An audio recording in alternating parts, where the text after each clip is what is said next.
नमस्कार, मैं अश्विन मिश्रा। आप देख रहे हैं पर्पल टीवी।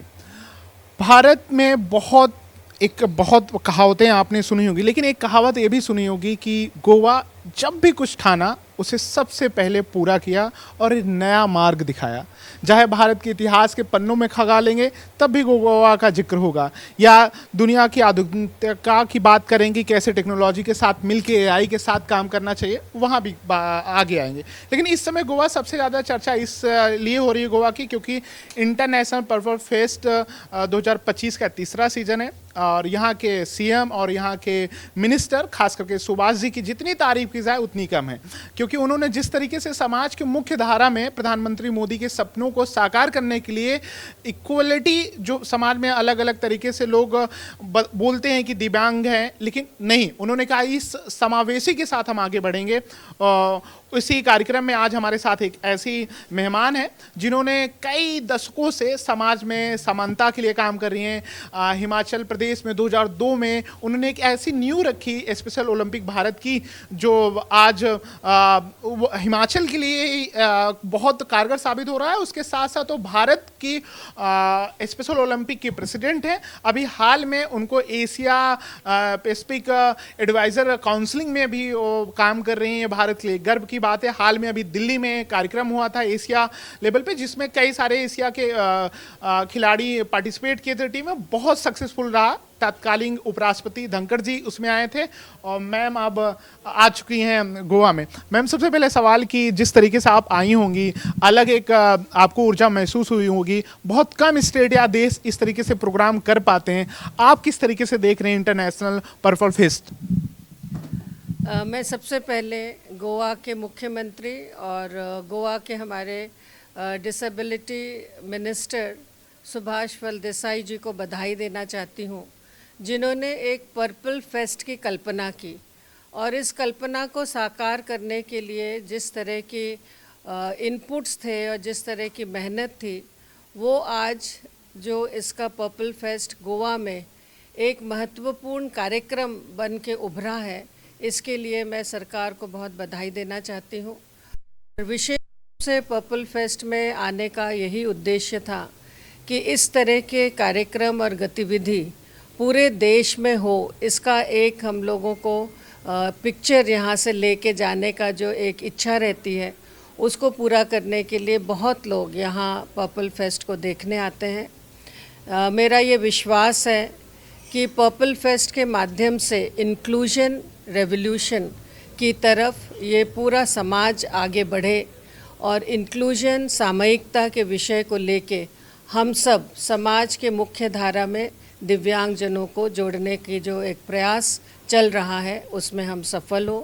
प्रधानमंत्री जी का जो सपना है, जिन्होंने दिव्यांगजन की परिभाषा विकलांगता से बदल के दी है, उस दिव्यांगता की परिभाषा को परिपूर्ण करते हुए हम सब इंक्लूजन और इंक्लूजन के साथ साथ सभी दिव्यांगजनों को एक सम्मानजनक जीवन जीने की जो कल्पना है, उसको हम साकार कर सके, उसके लिए सभी लोग प्रयासरत हैं। मैम, आपने समावेशी की बात की। समाज में समावेशी को लेके बहुत चीज़ें अब अवेयरनेस बढ़े। आपके हिसाब से तीन ऐसी कौन सी प्रमुखता बातें जो ध्यान देनी चाहिए आपके अनुसार, क्या जिसपे हम और इस पे काम कर सकें और लोगों को सोसाइटी का कंट्रीब्यूट इसमें ले, क्योंकि बिना सोसाइटी का कंट्रीब्यूट के हम सोसाइटी को चेंज नहीं कर सकते। जब हम इंक्लूजन की बात करते हैं और समाज में इनको सामयिकता की बात करते हैं, तो मुझे लगता है दिव्यांगता का जो स्वरूप अभी 21 प्रकार की दिव्यांगता बढ़कर हुई है according to the RPWD act 2016। इसकी अवेयरनेस लाने की सबसे ज़्यादा आवश्यक है। हम तभी इन सबको समाज की मुख्य धारा में जोड़ सकेंगे जब हम इन सभी दिव्यांगता के प्रति लोगों को अवेयर कर सकेंगे, जागरूक कर सकेंगे। और अगर हम 3% जनसंख्या का मानते हैं दिव्यांगता से ग्रसित है, तो अब इस 21 प्रकार की अगर दिव्यांगता को हम देखते हैं तो लगभग 5% जनसंख्या का जो हिस्सा है वो दिव्यांगता से ग्रसित है। तो इतनी बड़ी संख्या को मुख्य धारा में जोड़ने के लिए समाज के प्रत्येक वर्ग को कार्य करने की आवश्यकता है। बहुत सारे संगठन बहुत अहम भूमिका निभा रहे हैं, लेकिन मानसिक अक्षमता से ग्रसित लोगों के लिए अभी भी बहुत कुछ करना शेष है। और मुझे लगता है अलग अलग दिव्यांगता पे अगर हम ध्यान दें तो बहुत सारे विषय हैं जिस पे काम हो रहा है, और बहुत सारे विषय जैसे एक्सेसिबिलिटी के ऊपर हमको बहुत कुछ करने की ज़रूरत है। और हम सुगम्य भारत की बात करते हैं तो गोवा को तो सुगम्य बनाया है, लेकिन पूरे देश को सुगम्य बनाने की दिशा में बहुत कार्य करने की अभी आवश्यकता है।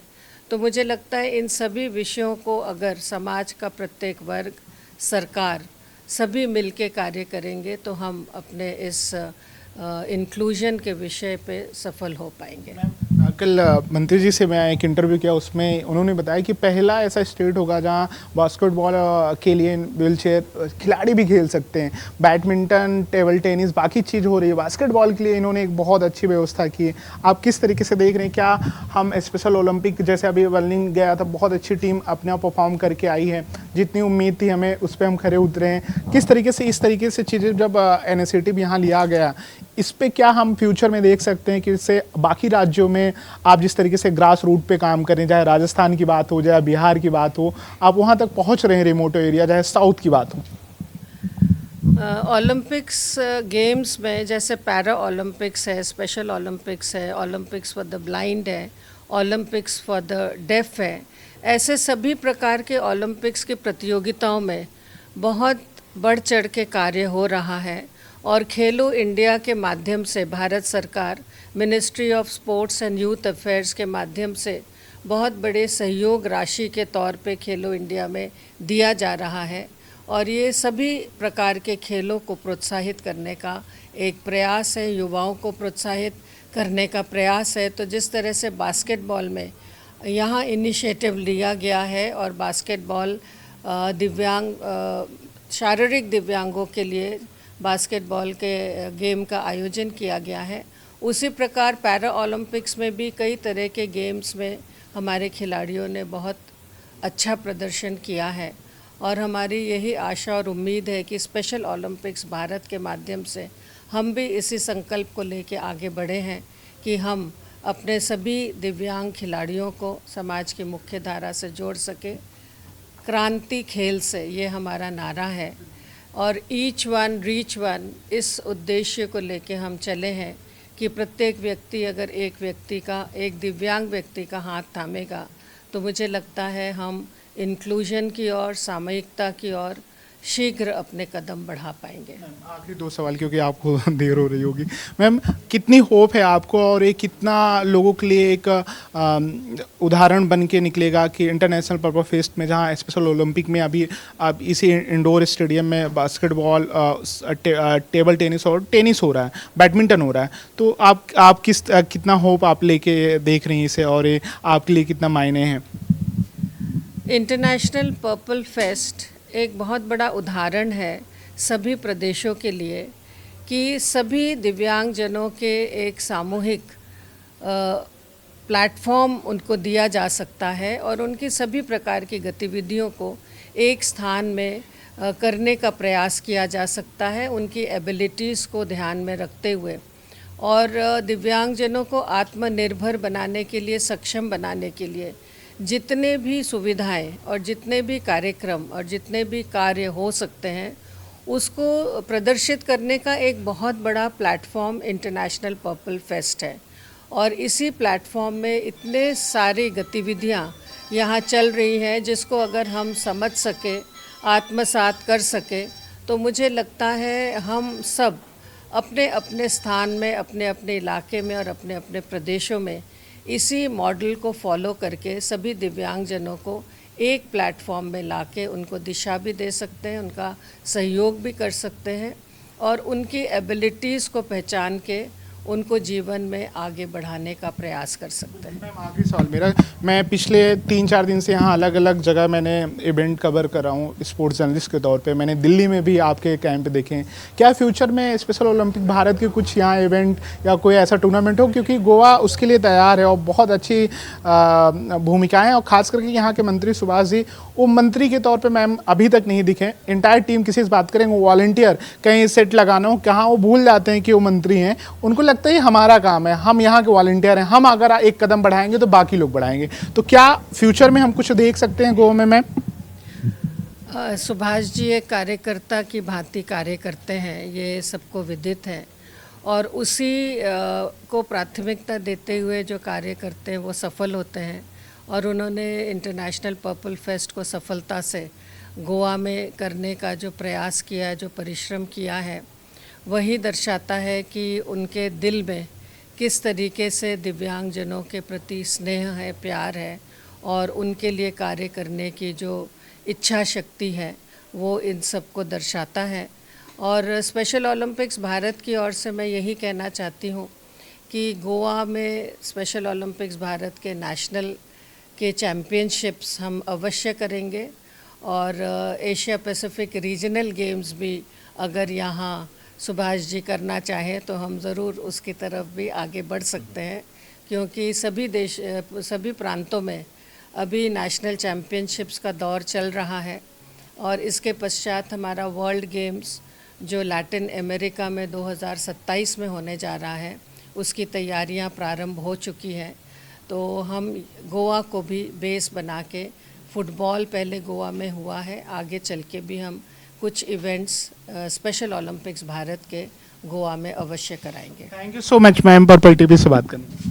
बहुत बहुत नमस्कार, धन्यवाद और बहुत शुभकामनाएं। सर, आप किस तरीके से देख रहे हैं कि स्पेशल ओलंपिक भारत की अध्यक्षता जब इस तरीके के एक तारीफ करती हैं और साथ में एक आश्वासन देती हैं, तो ये गोवा के लिए कितना इम्पोर्टेंट और किस तरीके से देख रहे हैं? मैडम मल्लिका नड्डा जी यहाँ पे आने के बाद और जोश आ गया सभी खिलाड़ियों में, और सभी जो दिव्यांगजन है उनको लगता है कि ये आशा का किरण है। हम जब भी मल्लिका नड्डा जी से देखते हैं, उनका कार्य इतने सालों से, इतने दशकों से चल रहा है, और वो गोवा में आती है तब सब लोग उनको रिसीव करने के लिए बहुत ही उत्सुक रहते हैं।